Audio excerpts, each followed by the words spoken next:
नमस्कार मैत्रिणींनो, सर्वांना श्री स्वामी समर्थ. माझ्या चॅनलमध्ये मी तुम्हा सर्वांचं पुन्हा एकदा खूप खूप मनापासून स्वागत करते. मैत्रिणींनो, प्रत्येक आईवडिलांना एकच स्वप्न असतं, आपलं मूल हुशार व्हावं, अभ्यासात पुढे जावं, आयुष्यात मोठं व्हावं. पण कधीकधी खूप प्रयत्न करूनही मुलाचं मन अभ्यासात लागत नाही, लक्ष विचलित होतं आणि आपण चिंतेत पडतो. पण तुम्हाला माहिती आहे का, संकष्टी चतुर्थी हा असा एक दिव्य दिवस आहे, ज्या दिवशी जर आईने आपल्या मुलांसाठी काही खास सेवा आणि उपाय केले तर बाप्पा स्वतः त्यांच्या बुद्धीला तेज देतात, अडथळे दूर करतात आणि यशाचा मार्ग खुला करतात. आज मी तुम्हाला असे काही प्रभावी आणि हटके उपाय सांगणार आहे, जे केल्यावर तुमच्या मुलांचं भविष्य नक्कीच उज्ज्वल होईल आणि सर्वात महत्त्वाचं म्हणजे ही सेवा कधीच वाया जाणार नाही. त्यामुळे आजचा व्हिडिओ शेवटपर्यंत नक्की पहा आणि व्हिडिओ आवडल्यास प्लीज लाईक करा. तर आजच्या व्हिडिओला सुरुवात करूया.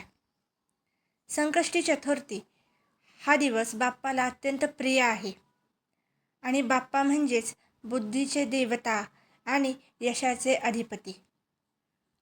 त्यामुळे या दिवशी विद्यार्थ्यांसाठी केलेली सेवा अत्यंत फलदायी ठरते. आईने सकाळी करायची सेवा. सकाळी लवकर उठून स्नान करून स्वच्छ कपडे परिधान करावे, घरात शांत वातावरण तयार करा आणि गणपती बाप्पाची मूर्ती किंवा फोटो स्वच्छ करून त्यासमोर दिवा लावा. यानंतर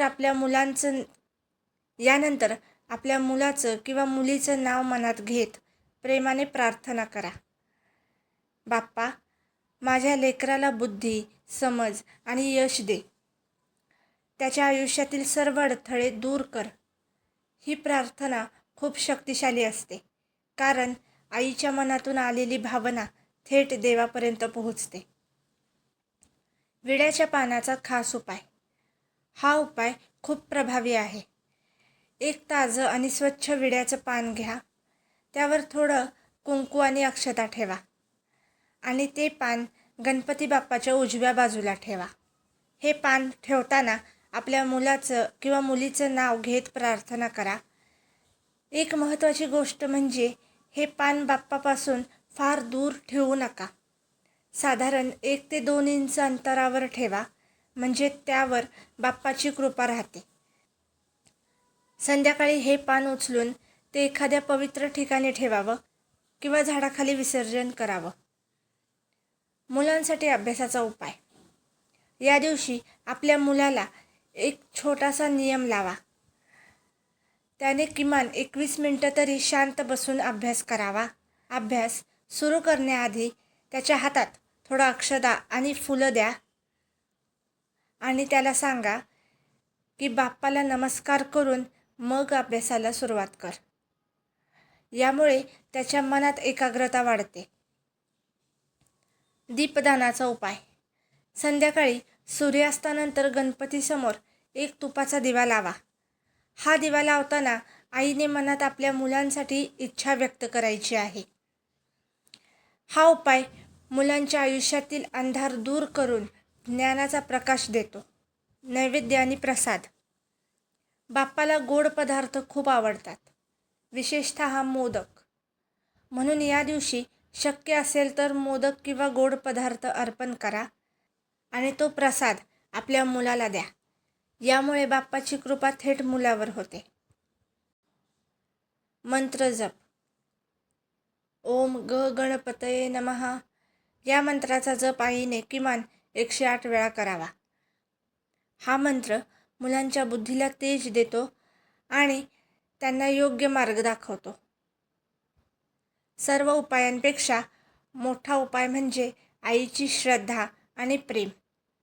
जर आईने मनापासून, विश्वासाने आणि भक्तीने ही सेवा केली तर बाप्पा नक्कीच प्रसन्न होतात, कारण बाप्पाला दिखावा नाही तर भावना प्रिय असते.